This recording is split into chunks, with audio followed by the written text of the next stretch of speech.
Hotep à tous, bien-aimés frères et sœurs.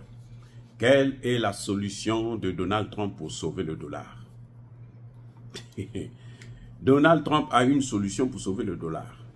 Vous savez, ce débat a été un débat truqué. Donc, bon, moi, je n'ai pas suivi, il n'y avait pas la matière à réflexion. On n'a pas écouté les deux partis présenter leur programme, surtout que l'autre partie, c'est-à-dire Kamala Harris, n'a pas de programme et elle est venue pour divertir. Et puis, bon, Donald Trump, on ne lui a pas laissé le temps d'étaler exactement sa pensée. Mais je l'ai suivi en campagne.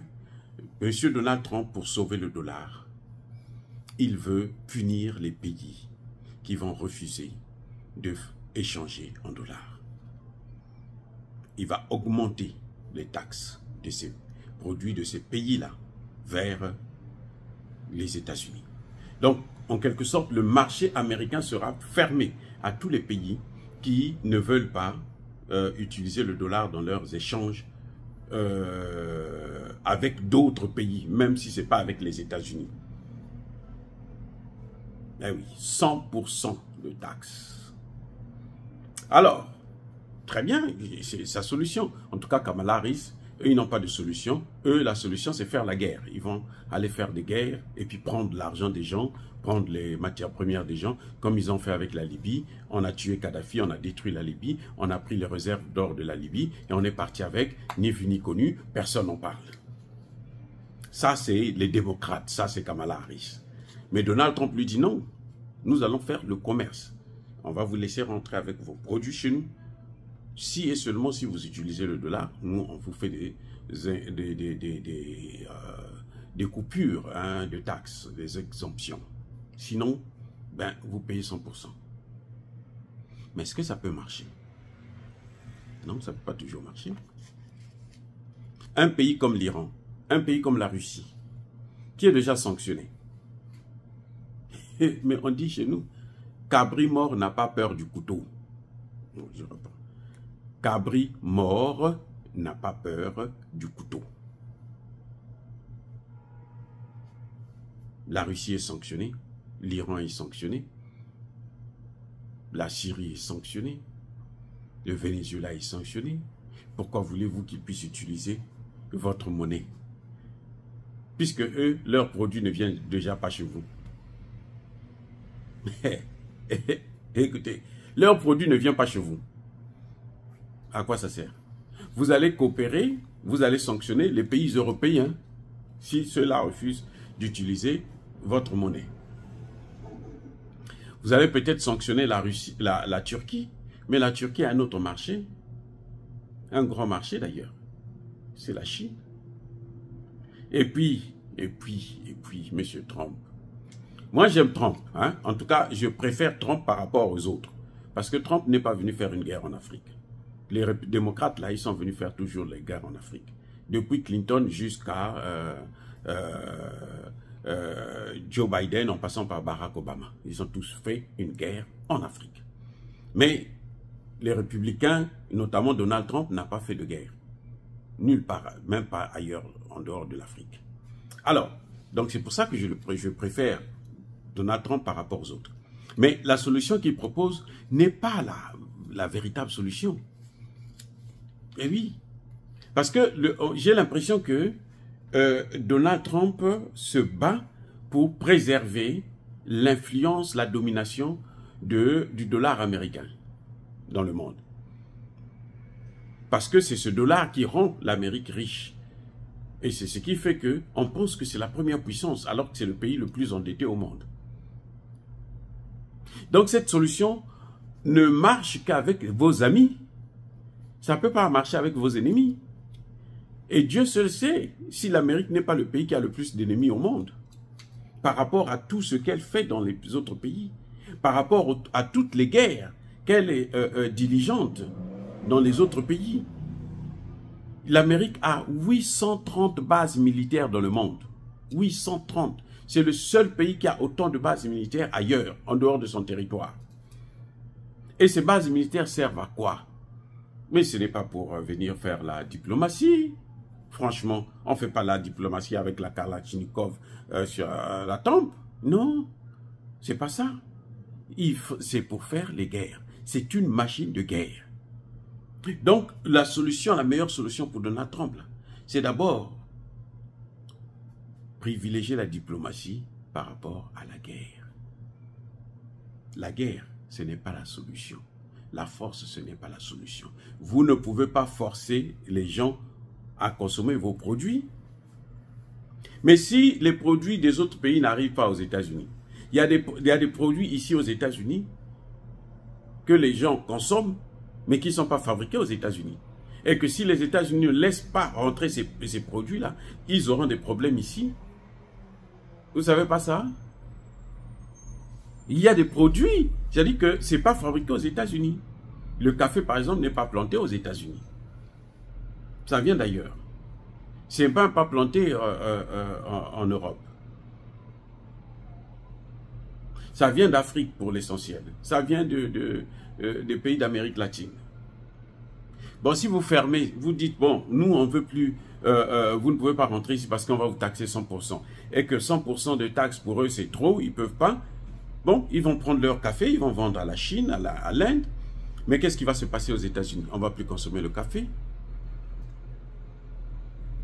Les amis, on ne va plus consommer le café. Et oui, donc qui aura des problèmes? C'est bien le consommateur américain. Et puis, quand vous augmentez les taxes des produits des autres, mais les autres aussi vont faire pareil pour vos produits, l'Amérique ne consomme pas ces produits à lui seul. Vous savez que la Chine est le plus grand consommateur du blé, des céréales américains. Le Japon est l'un des plus grands consommateurs des produits américains. Mais si le Japon décide de couper, bon, moi je n'achète plus vos produits, mais vous aurez aussi des problèmes. Ou bien le Japon fait la même chose, 100% de taxes. Vous allez faire quoi? Vous allez faire la guerre contre le monde entier parce que vous avez l'arme nucléaire, mais l'arme nucléaire, il y en a partout. C'est devenu une arme obsolète puisque tout le monde a ça. Maintenant, c'est le premier, le plus fort, le meilleur, celui qui a la meilleure arme. Donc voilà un peu ce que Donald Trump est en train de vouloir faire. Il pense que il peut utiliser le commerce et les taxes aux importations des produits étrangers pour revaloriser le dollar. Alors qu'aujourd'hui, nous sommes dans la multipolarité. Il faut d'abord reconnaître que l'unipolarité, là, c'est fini. Maintenant, c'est la multipolarité. Et maintenant, voir comment s'adapter au système de la multipolarité. Mais si vous n'êtes pas capable de vous adapter, mais vous allez vous casser la figure, la chute va être spectaculaire. Oui, pour l'instant, 60% des réserves se font en dollars. Ok, les réserves mondiales, c'est en dollars. Près de 70% ou plus de 80% des échanges se font en dollars. C'est vrai. Mais ça est en train de changer, puisque la Chine, à l'intérieur même de la Chine, pratiquement tous les échanges se font en monnaie chinoise. Et oui, ça se fait en yuan. Et maintenant, de plus en plus, la Chine achète à la Russie en yuan. La Chine n'achète pas à la Russie en dollars, non, c'est en yuan. L'Inde utilise le rouble ou sa monnaie pour acheter le pétrole russe. Parce que s'ils font ça en dollars, eh ben, la Russie se va perdre. Donc, à ce moment, ils sont obligés. Et pourquoi on en est arrivé là? Poutine l'a dit, mais c'est de leur faute. S'ils n'avaient pas pris des sanctions, on ne serait pas arrivé là. Et il y a une Américaine dans le gouvernement de Biden qui venait de le dire. C'est la secrétaire d'État au Trésor, Yellen. Elle l'a dit, que sur ce que nous sommes en train de faire, cette politique de sanctions-là, mais ça va nous amener loin. Ça va détruire le dollar. Et d'ailleurs, même Trump lui-même l'a dit, quand vous l'écoutez, Trump vous dit, mais moi je veux être modéré avec les sanctions. Parce que Trump dit que nous avons perdu l'Iran, nous avons perdu la Russie. C'est ce que Trump dit. Et nous faisons la guerre contre la Chine. Nous devons mener la guerre contre la Chine. Une guerre commerciale, tout au moins. Et ce n'est pas gagné d'avance. Donc, les solutions ne sont pas celles-là. Les solutions, c'est de reconnaître, d'accepter cette multipolarité qui est devenue, qui est en train de venir, c'est-à-dire à une vitesse accélérée, et que il faut maintenant réfléchir comment il faut s'adapter à cette multipolarité pour amortir le choc et garder, colmater les brèches. Parce que la multipolarité, c'est évident, c'est inévitable. Et les pays ne peuvent pas continuer à échanger avec une monnaie qui n'est pas la leur. Là, les BRICS veulent maintenant mettre en place un système de paiement monétaire, comme identique à celui des Américains qu'on appelle le SHIFT. Donc, si vous ne vous adaptez pas à ça, il n'y a pas de sens. Vous avez préféré aller corrompre des pays, frapper des pays, dominer les pays, influencer les pays, piller leurs matières premières, détruire leurs économies. Maintenant, ces pays se disent non, eux là, ils nous ont trop fait souffrir, nous devrons tourner le dos à ces gens-là, nous devrons aller ailleurs. Le fait de prendre, geler les avoirs russes, ça a accéléré le phénomène. Beaucoup de pays se sont dit, mais attendez, nous, on prend nos réserves, on va laisser aux États-Unis, et puis les États-Unis prennent ça, chaque fois que nous, on tousse, parce qu'eux, ils ne sont pas contents de ce que nous faisons dans notre pays, ils s'ingèrent dans notre politique, et puis maintenant, la conséquence, c'est ça, ils disent, non, nous, on ne veut plus. Vous allez faire quoi? Vous allez maintenant faire la guerre contre le monde entier, c'est pas possible, on va vous battre. Trouvez d'autres solutions.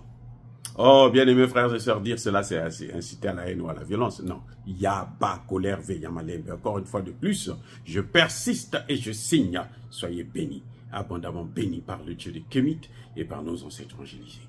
Mais que tous ceux qui persécutent le continent africain, qu'ils soient noirs, blancs, chinois, arabes, juifs, indiens, qui qu'ils soient punis, maudits, foudroyés, neutralisés, écrasés, effacés par le Dieu des Kémites et par nos ancêtres évangélisés. Vive l'Afrique éternelle, j'ai dit et j'assume.